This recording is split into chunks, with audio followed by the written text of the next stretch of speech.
U P വിഭാഗം സംഘനൃത്തത്തിൽ ഒന്നാം സ്ഥാനം നേടിയിട്ടുള്ള തൃശ്ശൂർ സേക്രഡ് ആർട്സിലെ കൊച്ചുമിടുക്കികളാണ് നമ്മുടെ കൂടെയുള്ളത്. എങ്ങനെയുണ്ടായിരുന്നു ഇപ്രാവശ്യത്തെ കലോത്സവം? അടിപൊളിയായിരുന്നു. മുൻപും വരാറുണ്ടോ കലോത്സവത്തിന്? ആ സ്ഥിരമാണല്ലേ? അല്ലേ? അപ്പോൾ നിങ്ങൾ മുൻപും സംഘനൃത്തം കളിക്കുന്ന കുട്ടികൾ തന്നെയാണോ? വർഷം ഒന്നാം സ്ഥാനം.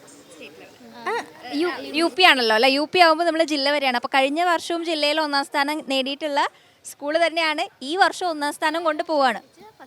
ആഹാ, ഒന്നും രണ്ടും അല്ല കേട്ടോ, 4 വർഷമായിട്ട് കണ്ടിന്യൂസ്ലി ഒന്നാം സ്ഥാനത്ത് നിൽക്കുന്ന സേക്രഡ് സ്കൂളിലെ മിടുക്കികളാണ് നമ്മുടെ കൂടെ ഉള്ളത്.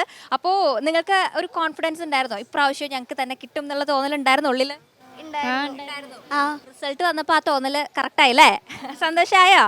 അപ്പോൾ എല്ലാവരും അടിച്ചു പൊളിച്ച് നിൽക്കുകയാണ്. ഇതിപ്പോൾ 4 വർഷമായി, ഇനി ആ യാത്ര തുടരാനുള്ള ഒരുക്കത്തിലാണല്ലേ? ഇപ്പോൾ ഏത് ക്ലാസ്സിലാണ് നിങ്ങളൊക്കെ പഠിക്കണേ?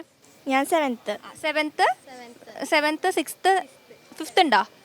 ഇല്ല. അപ്പോൾ ഈ വർഷം നിങ്ങളുടെ ഈ ഒരു യു പി കഴിഞ്ഞിട്ട് അടുത്ത വർഷം സ്റ്റേറ്റ്, അതായത് ഇനി സ്റ്റേറ്റിൽ പോകുമല്ലോ, ഹൈസ്കൂളിൽ പോകുന്ന സമയത്ത് സ്റ്റേറ്റ് ലെവലിലൊക്കെ പങ്കെടുക്കാൻ പറ്റുന്ന കുറേ ആൾക്കാരുണ്ട്. അപ്പോൾ നിങ്ങൾ എപ്പോഴും ഈ ഡാൻസ് ഐറ്റംസ് തന്നെയാണോ ചെയ്യാറ്? യെസ്. ഡാൻസിൽ മാത്രം പാർട്ടിസിപ്പേറ്റ് ചെയ്യുന്ന ആളുകളാണോ നിങ്ങൾ? അപ്പോൾ എന്തായാലും ഇനി അടുത്ത വർഷം നമുക്ക് കാണാനായിട്ട് സ്റ്റേറ്റ് ലെവൽ മത്സരത്തിലേക്കൊക്കെ പോകാനുള്ള കുറേ ആൾക്കാരാണ്.